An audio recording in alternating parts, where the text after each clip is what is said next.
আসসালামু আলাইকুম ওয়া রাহমাতুল্লাহি ওয়া বারাকাতুহু।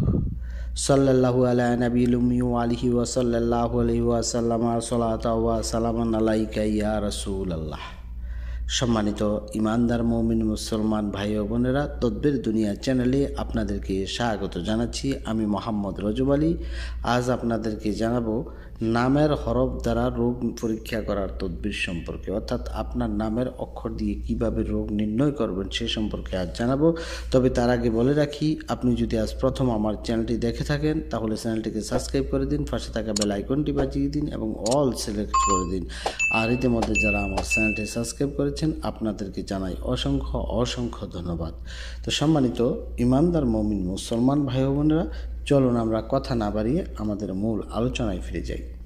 আমাদের আজকের আলোচনার বিষয়টি হলো যে আমরা নামের অক্ষর দ্বারা কিভাবে একটা রোগীর রোগ নির্ণয় করব, যে রোগীটার কি জিনের সমস্যা, কি জাদুর সমস্যা, নাকি শারীরিক সমস্যা, নাকি বদনজরের দোষ, সেটা আমরা কিভাবে বুঝে নেব। আপনাকে এটি করার জন্য কি করতে হবে, রোগীর নাম নিতে হবে। নামটি পুরো নাম নয়, শুধু মূল নামটি। যেমন উদাহরণস্বরূপ যদি বলি, আমার নাম মোহাম্মদ রজব আলী, শুধু নিতে হবে রজব, রজবটাই হচ্ছে মূল নাম, এমনভাবে। তারপর ওই রোগীর মায়ের নামটা নেবেন, মায়ের মূল নামটা নেবেন, এবং যেই দিন আপনি এইটার হিসাব করবেন, যেই দিন আপনি তার হাজিরাটা দেখবেন, সেই দিনটা কি, কোন দিন, সেই দিনের সংখ্যাগুলো নেবেন।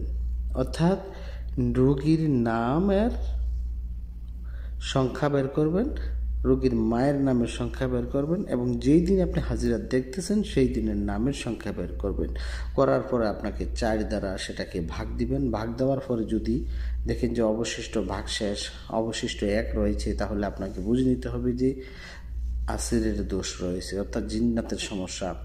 আর যদি 2 থাকে তাহলে বুঝবেন যে মানুষের অথবা জিনের বদনজর। আর যদি 3 থাকে তাহলে শারীরিক মনে করবে। যদি অবশিষ্ট না থাকে, অবশিষ্ট না থাকলেও শারীরিক রোগ মনে করে নেবেন। আর সবচেয়ে বড় কথা হলো, এখানে এই সংখ্যা দ্বারা রোগ নির্ণয় সবসময় সঠিক নাও হতে পারে। কাজেই এটা শুধুমাত্র প্রাথমিক ধারণার জন্য। আপনারা এখানে স্ক্রিনে দেখতে পাচ্ছেন বর্ণমালার সংখ্যার মান, অর্থাৎ ক, খ, গ, ঘ, ম। দেখেন প্রত্যেকটা আলাদা আলাদা এখানে মান দেওয়া আছে। এটা শুধু বাংলা বর্ণমালার পাশাপাশি আপনারা দেখতে পাচ্ছেন আরবি বর্ণমালা, আরবি অথবা উর্দু,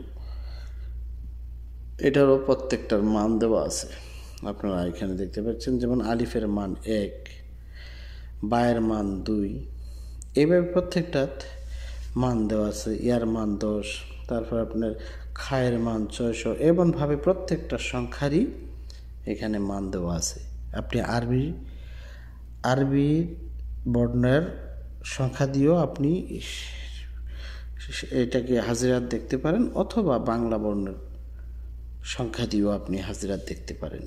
অর্থাৎ আরবি হরফ অথবা বাংলা হরফ, এই দুটির দ্বারাই আপনি একটা রোগীর রোগ নির্ণয় করতে পারবেন। তবে এটা শুধুমাত্র প্রাথমিক ধারণার জন্য।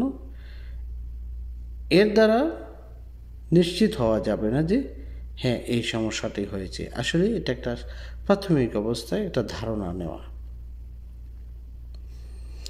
তো এখন দেখা যায় যে একটা সুস্থ রোগীরও যদি আপনি এভাবে পরীক্ষা করেন, তার সমস্যা একটা না একটা পাওয়া যাবে। তবে সব ক্ষেত্রে তার চিকিৎসা দেওয়া যাবে না। অর্থাৎ সে যদি প্রকৃতপক্ষেই অসুস্থ হয়ে থাকে, আপনার পরীক্ষায় ধরা পড়ে, তাহলেই আপনি কেবলমাত্র চিকিৎসা সেবা দিতে পারেন। অন্যথায় আরও অন্যান্য হাজিরাত রয়েছে, আমার চ্যানেলের মধ্যে পেয়ে যাবেন। আপনার হারিকেন সালানের হাজিরা, তাসবিহ হাজিরা, অসংখ্য হাজিরা আমার চ্যানেলের মধ্যে রয়েছে। তথাপিও আমি পুনরায় আপনাদের সুবিধার্থে আবারও সেই হাজিরাতগুলা সামনে নিয়ে আসবো ইনশাআল্লাহ। তো আপনারা এই সংখ্যার দ্বারা প্রাথমিকভাবে